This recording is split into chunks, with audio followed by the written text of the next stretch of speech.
5 minutes pour comprendre la chronique de vulgarisation philosophique sur Radio Laser. Bonjour à toutes et à tous.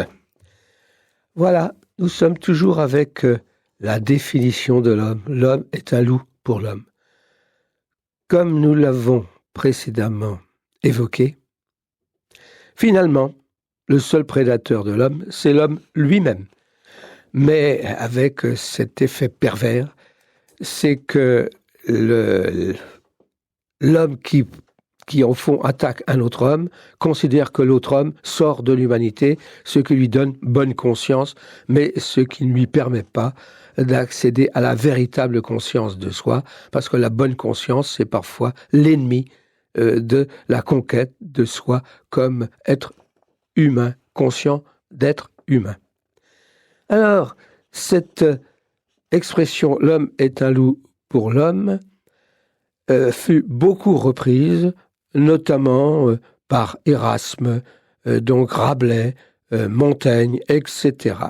Puis par Hobbes, et nous en arrivons au fond à ce qu'on recherche, c'est justement voir comment Hobbes, par exemple, va extraire cette expression « l'homme est un loup pour l'homme » de sa dimension morale pour la ramener au fond, en quelque sorte, comme une sorte de programme à l'intérieur même de l'homme humain, même si ce programme ne peut pas être qualifié de génétique, surtout à l'époque de Hobbes.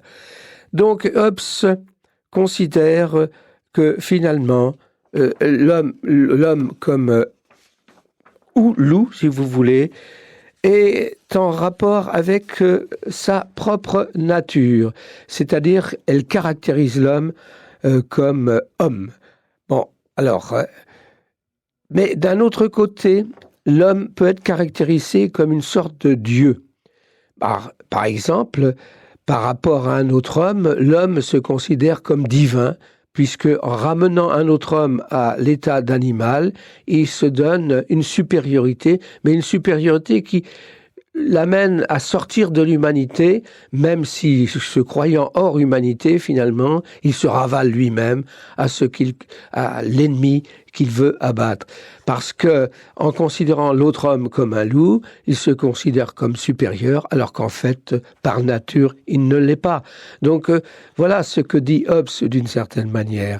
Ça veut dire que le loup, c'est l'homme lui-même. C'est donc à l'intérieur de l'homme lui-même qu'il faut chercher, et non pas chercher en dehors de l'homme lui-même. Donc, de ce point de vue, Hobbes se sépare et s'éloigne radicalement de la philosophie antique comme celle de Platon ou d'Aristote, et en particulier d'Aristote. Pourquoi ?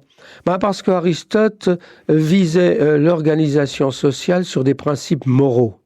Donc, de ce point de vue, on ne pouvait pas considérer qu'à ce moment-là, que par nature, l'homme était un loup. C'était une considération morale. Donc, ça veut dire que les rapports humains ne peuvent pas être réduits à un problème de nature pour, par exemple, Aristote, mais doivent être considérés comme des rapports moraux. Alors que pour Hobbes, les rapports humains à la base sont des rapports de nature. Donc il renvoie à ce qu'il fait de l'homme, c'est-à-dire une sorte d'animal, mais d'animal méchant, cherchant la destruction de l'autre. Et donc c'est ça qu'il faut en quelque sorte éloigner.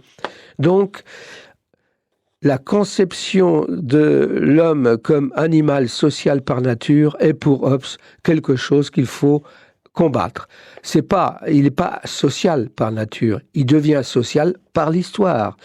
Donc, du point de vue foncier, sur la nature même de l'homme, il y a une inégalité foncière, c'est-à-dire que les hommes sont face à d'autres hommes naturellement des ennemis, ils sont inégaux, ou plutôt ils se considèrent comme inégaux. Ce qui fait que se considérant chacun comme inégal à l'autre, ils s'affirment paradoxalement comme des égaux. Du fait qu'ils sont chacun un loup pour l'autre, ils sont égaux de ce point de vue.